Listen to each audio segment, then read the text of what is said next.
Captain Daniel Rourke had seen too many battlefields. The war between humans and the alien empire called the Scifi had dragged on for years, and every world seemed to suffer the same fate. Burned cities, ruined fields, and skies filled with the glow of ships tearing each other apart. On this day, the jungle world of Karath was the battlefield. The humid air was thick with smoke and the cries of the wounded. Daniel's unit had been ordered to secure a crash site where enemy forces had retreated. The ground shook with the rumble of plasma fire, and the sky above flashed with explosions. From orbit, Daniel moved carefully through the broken trees, his rifle ready but his heart heavy. He hated this war, though he fought because he had to. Around him, his soldiers whispered about the enemy they faced, the Scifi.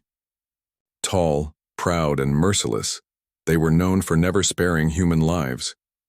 Yet Daniel could not believe that any species was born without mercy. As his team spread out, a strange sound reached his ears.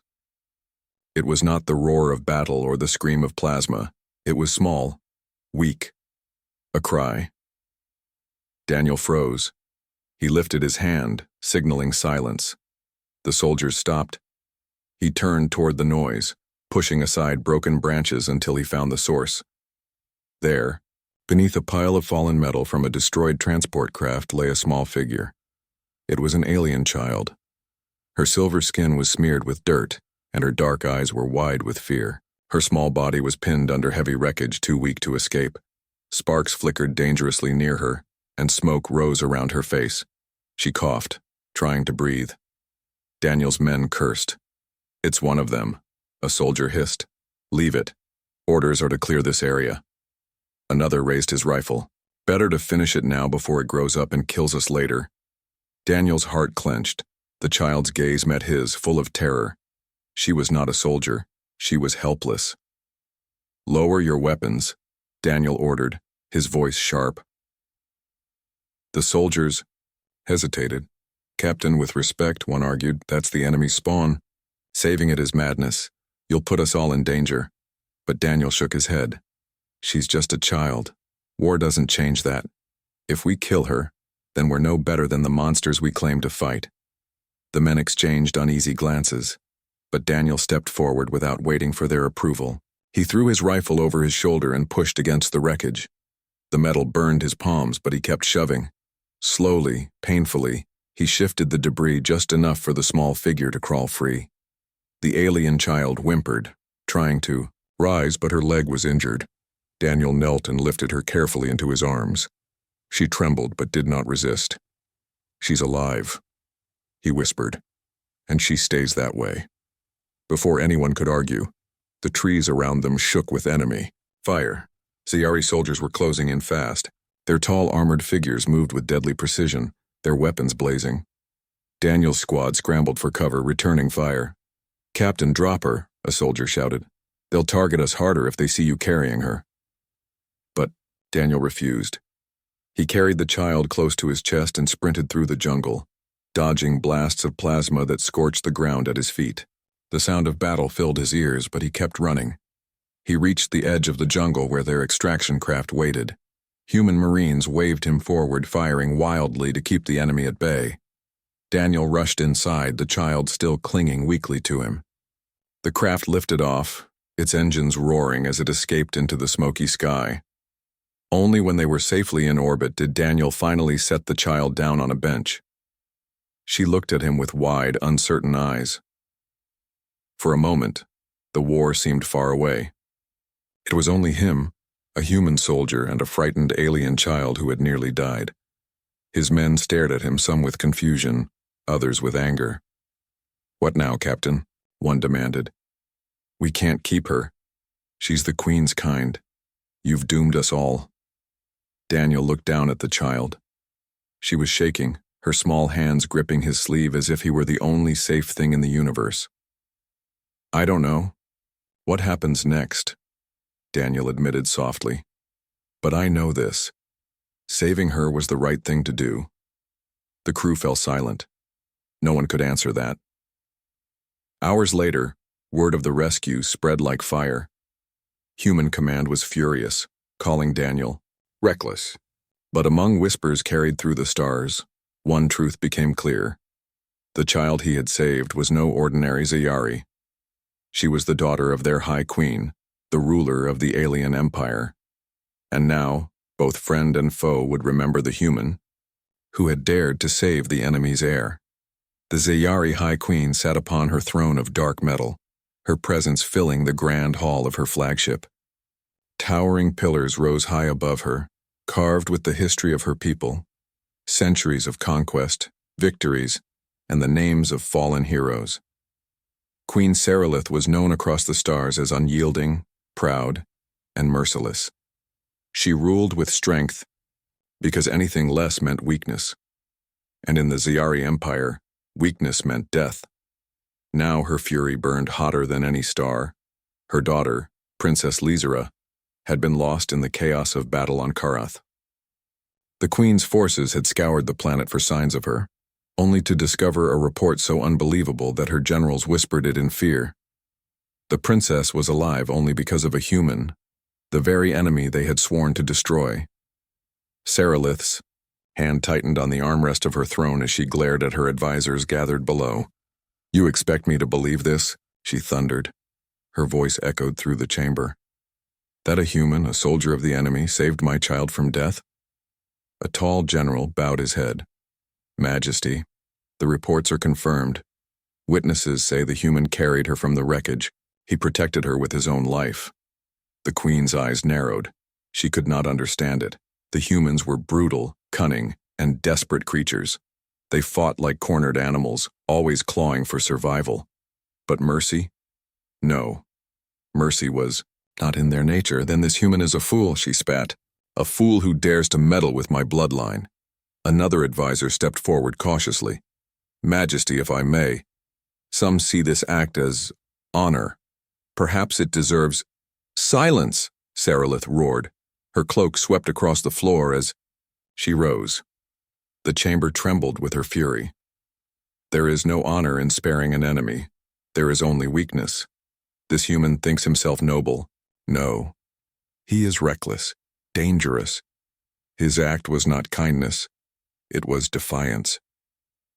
Yet even as she spoke, a strange conflict stirred within her. Lizera, her only daughter, had returned safely. When the Queen had held her in her arms again, the girl whispered of the human who had carried her, who had shielded her from fire.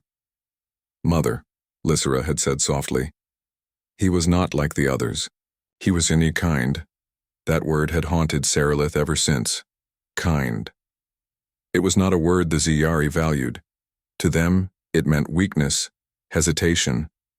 But from her daughter's lips, it sounded like something else. Something powerful. Seralith dismissed the thought with a shake of her head.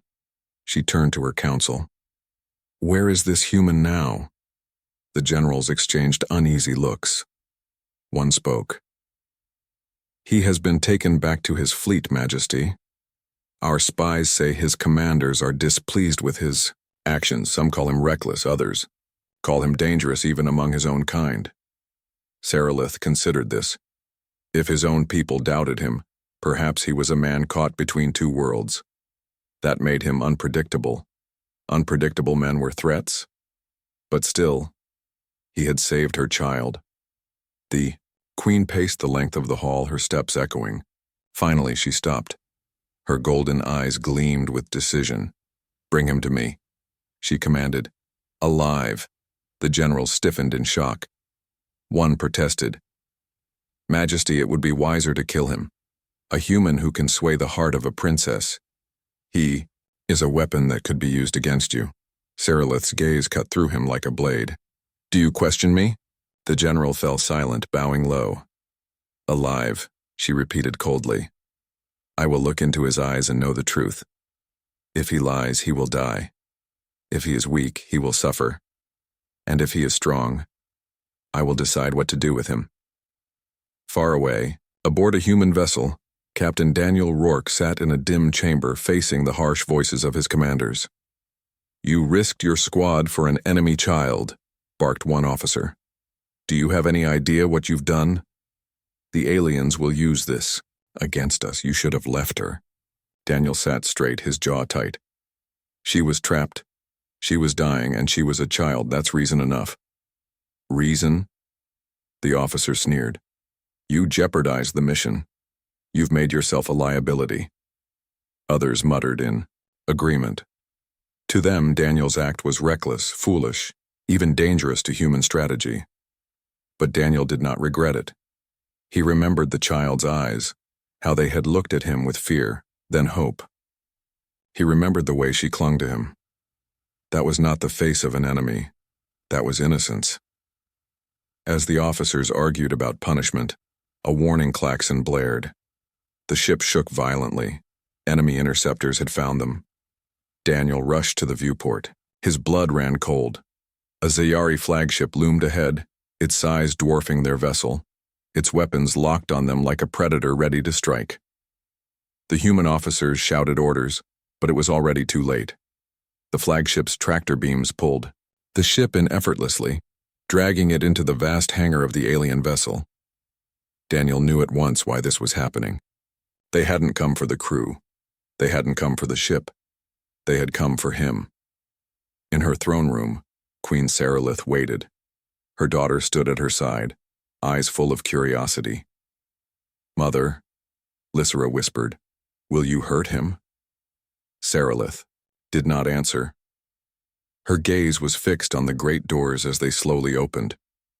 Human soldiers were dragged inside, bound and weary. Captain Daniel Rourke's hands were bound with thick glowing restraints that hummed softly. The room was vast and silent, lit by pale white lights that reflected off the smooth metallic walls. Every sound he made echoed in the chamber. For the first time in years, Daniel felt completely out of control. He had faced alien soldiers on countless battlefields, faced impossible odds, and seen friends fall beside him. But this was different. He was not a soldier facing an enemy. He was a captive, alone in the heart of the Zayari Empire. The door at the far end of the room slid open with a hiss. Daniel's head turned and he saw her, the queen, Sarilith. She walked slowly, her tall form commanding every inch of the chamber. Her long cloak trailed behind her, and her golden eyes were sharp and unyielding. Daniel did not bow. He had learned, long ago, that fear often gave away weakness, and he would not give her that satisfaction. Captain Rourke, she said, her voice calm but carrying the weight of authority. You have done something few humans would dare. You saved my daughter. Tell me, why? Daniel's jaw tightened. He chose his words carefully. Because she was a child. She was trapped and could have died. It didn't matter who she was. She didn't deserve to die under my watch. The queen's gaze did not waver.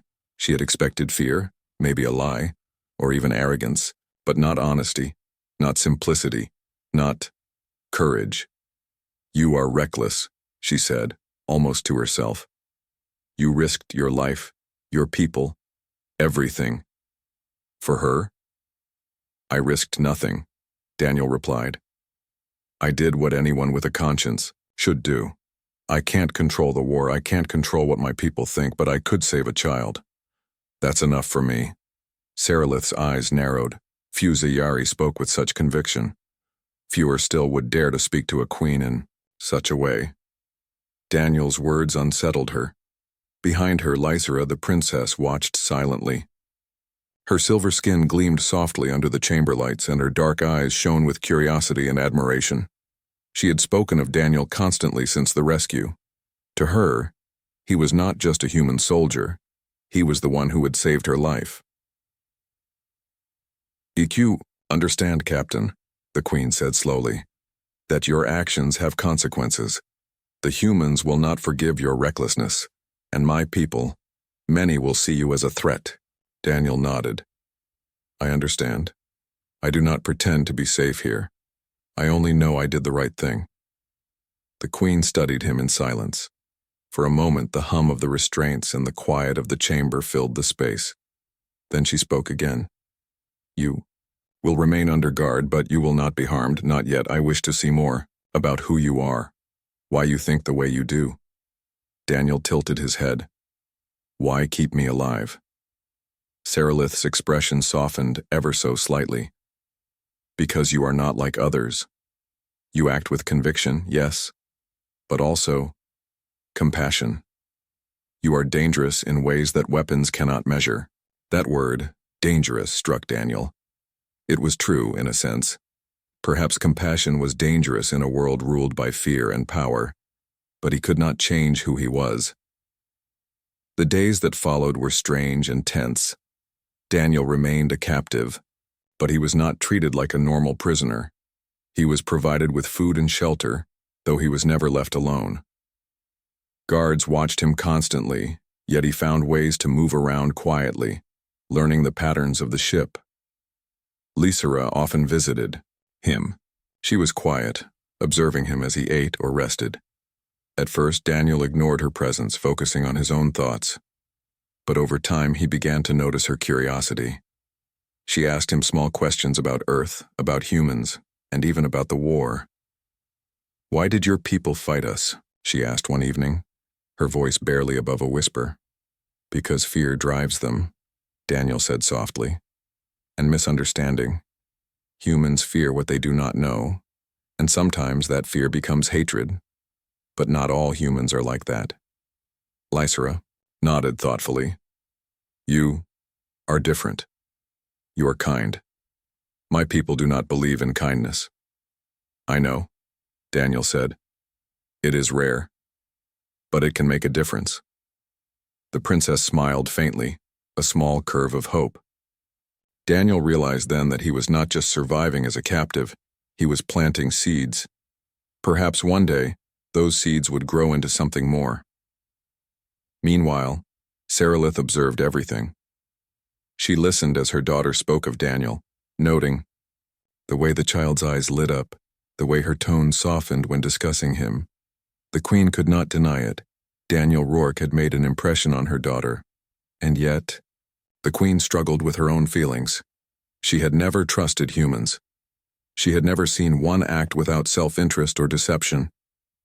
Yet here was a man, standing calmly in her ship, captured and yet unafraid. He had risked his life to save her child, and now he influenced her daughter's thoughts and emotions. Sarilith could not ignore it.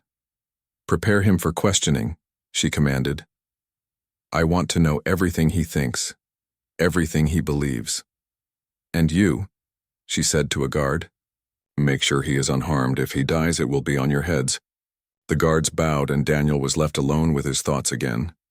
He knew that whatever happened next, he was walking into unknown territory.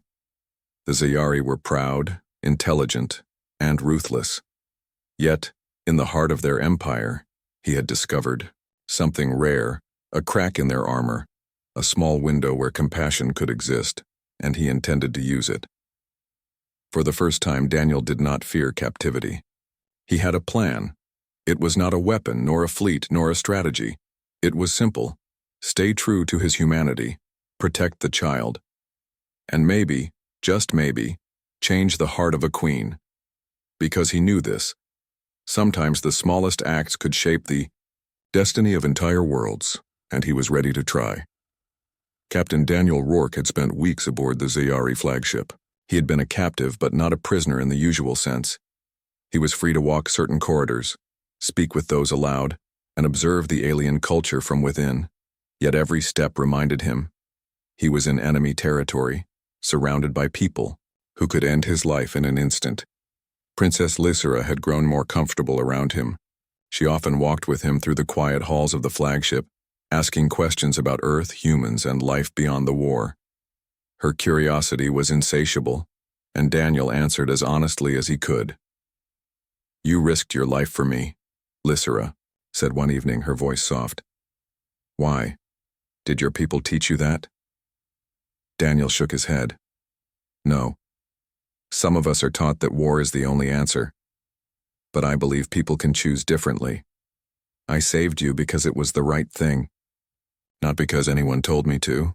Lysera considered his words. "Your people, they fight, but you think differently." "That is strange to me." Daniel smiled faintly. "Sometimes being human is strange to others, but sometimes it's also what makes us strong." The princess studied him in silence, absorbing every word. Daniel realized then that he was not only keeping her safe, he was shaping how she saw the world, planting seeds of empathy in a mind raised for war. Meanwhile, Queen Sarilith observed Daniel carefully. She had allowed him to speak freely with her daughter because she wanted to see the effects for herself, and she did not like what she saw. Lysera laughed one day, a pure, light sound the queen had not heard in decades. "He is funny, mother," the princess said, "and brave and I like him." The queen's jaw tightened. "Do not allow yourself to grow attached," she warned. "He is a human. They are clever, yes, but unpredictable and dangerous." Lysera frowned. "He saved me, and he did not fight me nor trick me. How can he be dangerous?" Sarilith did not answer. That night she paced the throne room, thinking. Daniel Rourke was unlike any human she had known. His bravery was clear, yes, but so was his honesty. And he had done what no Ziyari would ever do. He had acted without thought for reward, without fear of power. His courage had protected her daughter, and that courage had begun to change Lysera. Days later, the fragile peace aboard the flagship was shattered. A group of Ziyari generals, opposed to Daniel's presence, demanded his death. "He is a threat to our people," one shouted during a council meeting. "He influences the princess. The war is not over, and yet he teaches our future queen to doubt us." Sarilith's eyes flashed with anger. "Enough! You will not harm him while he is under my protection." The generals bristled, but they knew better than to openly challenge the queen. Later, in the quiet of the corridors, Daniel overheard whispers among the guards. "The queen favors him," one said. "She thinks he is clever, but he is dangerous. We should act before it is too late." Daniel clenched his fists. He had expected resistance, of course, but now he realized that even small acts of compassion could create fear in those who valued power above all else. The true test came when news arrived that a massive human fleet was approaching the Ziyari homeworld. Reports of impending attacks spread panic among the Ziyari officers. Some generals demanded preparation for total war. Others suggested cautious negotiation. Daniel listened as they argued. The humans, he realized, were not coming for him. They were coming for the planet. Millions of Ziyari could die. He could not stay silent. "Your people," he said firmly, stepping into the council chamber despite the tension, "are preparing for a battle they may not win. The humans are strong, yes, but they can also see reason. You can avoid this bloodshed if you act carefully. You don't have to fight blindly." The generals laughed in scorn. "And what would you know about it, human? You are their enemy." Daniel met their eyes without fear. "I am more than that. I have seen both sides. I know the cost of war. And I know that mercy and courage can save more lives than Aeopon." Captain Daniel Rourke had never expected diplomacy to be as dangerous as war, but aboard the Ziyari flagship, every word could mean life or death. The assassination attempt had shaken the Queen's council. Rogue generals plotted quietly, yet Daniel's influence had begun to spread. Princess Lysera now openly questioned the old ways, asking why her people clung so tightly to endless war. She asked why mercy and understanding were considered weakness. Daniel saw the shift. The child he had saved was growing stronger, braver, and more open-minded because of the choices he had made. That small spark could become a flame. News came from the bridge. A massive human fleet had entered the Ziyari system, moving toward their homeworld. The Ziyari generals panicked, calling for full mobilization. The queen remained silent, considering Daniel's counsel. "Your people will attack if we do not act," Daniel said firmly when he was summoned to speak with her. "But they are not mindless killers. They respond to reason. You can avoid a war that would destroy millions if you take the right steps." Sarilith studied him carefully. Her golden eyes narrowed, measuring the weight of his words. "And what do you propose, human?" "Show them you want peace," Daniel said. "Not surrender, not weakness, peace. Protect your people, yes, but open a path to dialogue. Let the humans see that their efforts can avoid needless death." The queen considered him. It was dangerous advice, but she realized he was right. She could risk this gamble. The alternative was a war that might cost her entire empire. That night, Daniel and Lysera walked along the observation deck. The stars above shimmered, calm and indifferent to the decisions made below. "Do you think your people will accept peace?" Lysera asked quietly. Daniel shook his head. "Not all of them.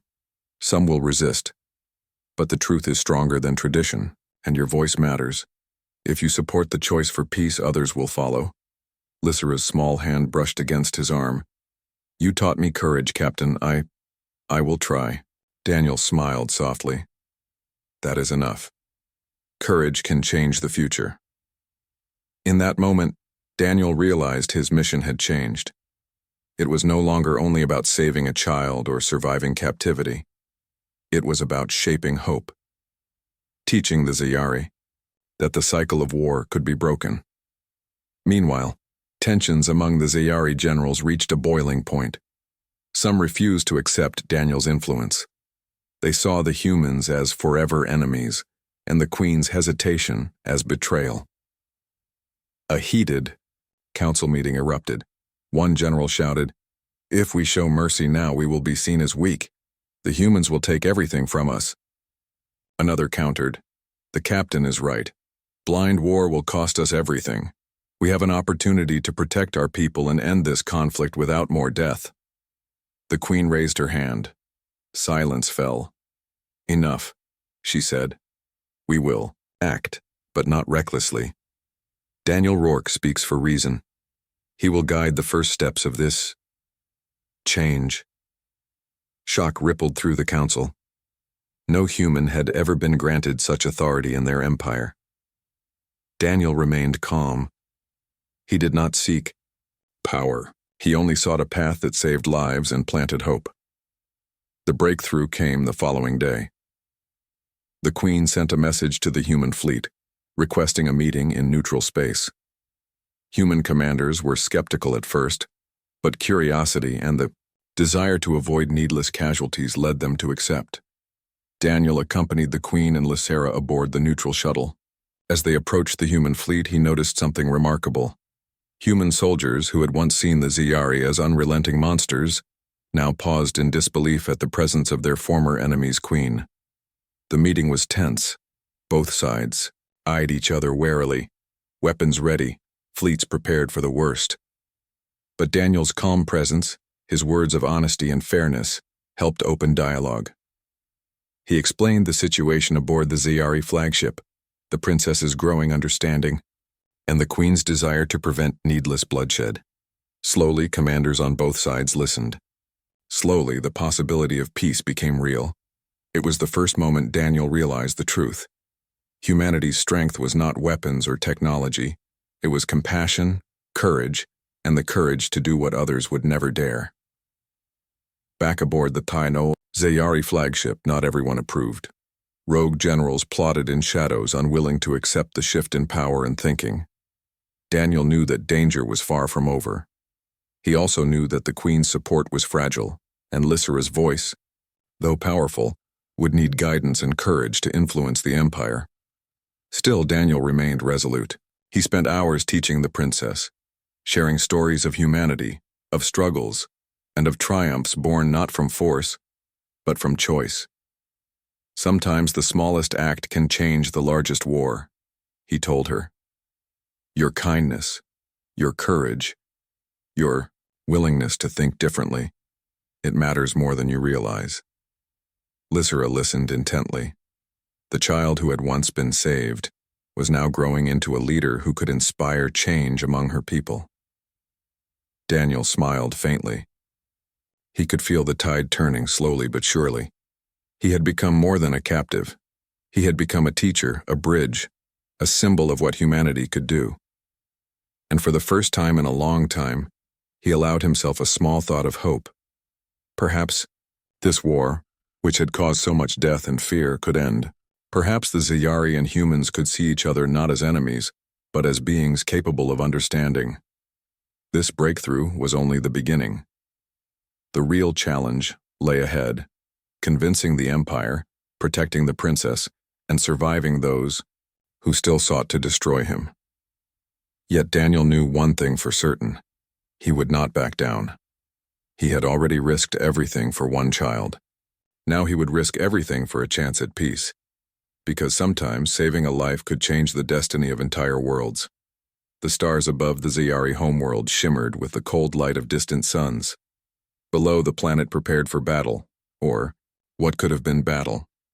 Captain Daniel Rourke stood at the edge of the observation deck, flanked by Princess Lysera and Queen Saralith. It had come to this. The human fleet hovered at the edge of orbit, massive ships lined in formation, ready for war. The Ziyari forces bristled with weaponry and ranks of soldiers, their pride unyielding. Every mind aboard both fleets was tense, waiting for the first strike. But Daniel did not feel fear. He felt purpose. "Mother," Lysera said softly, gripping Saralith's arm. "The humans, they are ready to fight. But Captain Rourke believes they can be reasoned with." Saralith's golden eyes were fixed on the distant ships. "And you trust him?" she asked. "I do," Lysera replied. "He has proven that strength is not only in weapons. It is in courage and mercy." The queen remained silent for a moment. She had been a ruler for decades, commanding armies, conquering worlds, demanding obedience. Yet here she faced a choice that no battle plan could prepare her, for follow tradition and fight, or follow a human's guidance and risk her empire for a chance at peace. Finally, she turned to Daniel. "Captain Rourke, you have changed what I believed possible. Tell me, how do we stop this war?" Daniel stepped forward. "The humans must see your choice clearly. You cannot hide behind tradition or fear. You must speak, openly and boldly, and show them that you do not wish to fight but to save lives." Saralith nodded slowly. "Then we will speak." Moments later, both fleets listened as the Queen's voice broadcast across the void. It was firm, commanding, and impossible to ignore. "I am Queen Saralith of the Ziyari Empire. You see before you a leader who values life over pride. The human who saved my daughter showed me something I had never known, that courage, compassion, and honor are more powerful than any weapon. We do not wish to fight. We wish to end this war." Ships on. Both sides paused. Cannons stayed silent, soldiers hesitated. Commanders exchanged tense glances, unsure how to respond. Then Daniel stepped forward. "My people have come prepared to fight, yes, but they too are willing to listen. Today is not a day for death. It is a day to prove that humanity, our capacity for courage and mercy, can change even the hardest hearts." The Ziyari generals who had opposed peace now looked at each other. Some refused to accept it. Some felt their authority shaken. But the Queen's voice held power. She commanded them, with clarity and strength. One by one, weapons were lowered. Fleets stood down. A fragile, unsteady peace took root in the silence of space. Back aboard the Ziyari flagship, Daniel, Lysera, and Saralith watched as their worlds stood still, momentarily united by choice rather than force. Lysera turned to Daniel, eyes shining. "You did this.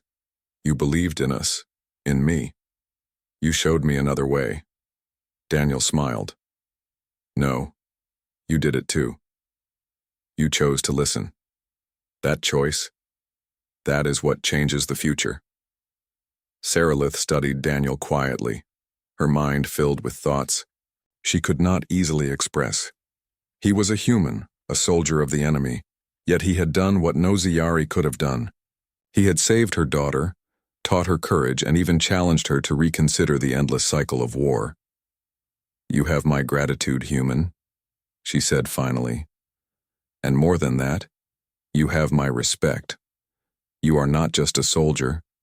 You are proof that humanity is special in ways we cannot always understand." Daniel inclined his head. "Thank you, Majesty. That means more than I can say." Days later, as diplomats from both sides worked to establish the first treaties in generations, Daniel and Lysera walked together through the gardens of the Ziyari flagship. These gardens had once been symbols of pride and tradition, but now they became symbols of hope. Lysra laughed, a clear, joyous sound as she trailed her fingers across alien fars. You see,